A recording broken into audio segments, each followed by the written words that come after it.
dhe jo prej drejtorisë politike, sepse drejtoria politike nuk është pjesë e formacionit të armatosur ushtarak në kuptimin militar, por është thjesht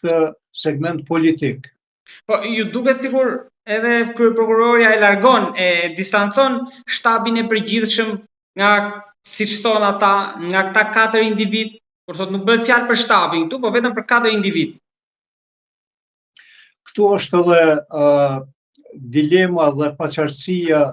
në qëndrimet e prokurorisë, për shkak se nëse don të distancoj këta 4 individ nga shtabi,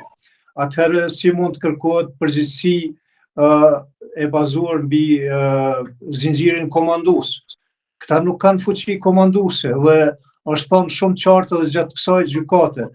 Shpesh edhe vendimet politike janë ndiku prej komandantëve në terren, të cilët kanë pas një përgjegjësi atje dhe të cilët mbi faktet e gjendjes reale në terren kanë dhënë edhe këshilla dhe instruksione grupit i cili ka qenë në Rambuje dhe i cili përfundimisht ka marrë një vendim për çështjen e Kosovës. Prandaj edhe këtu shihet qartë që ky grup, i cili është këta 4 individ që i quajnë prokuroria tani,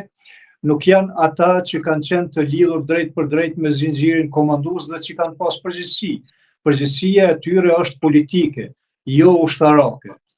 Dhe kjo është dëshmuar edhe gjatë procesit, ku shpesh herë edhe dëshmitarët e kanë potencuar që komandantë e zonave dhe shefi i shtabit të UÇK-s ka pas një përgjegjësi të veçantë prej qëndrimeve politike të cilat janë marrë shpesh herë në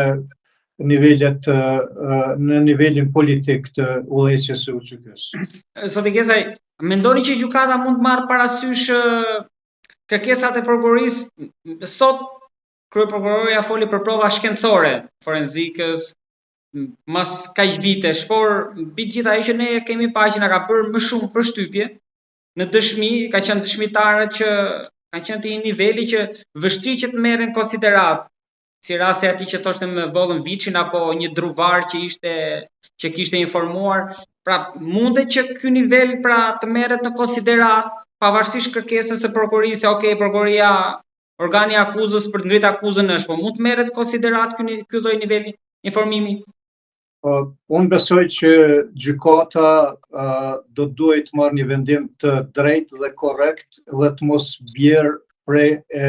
kërkesave të prokurorisë, sepse prokuroria në fund fundit është organi ndjekjes dhe ajo e kryen punën e vet dhe detyrën e vet, por gjykatësi dhe gjykata është ajo e cila merr vendimin përfundimtar duke i përmbledh edhe akuzat, po edhe të dhënat nga mbrojtja dhe mbi bazën e kësaj sjell një përfundim i cili do duhet të ishte korrekt.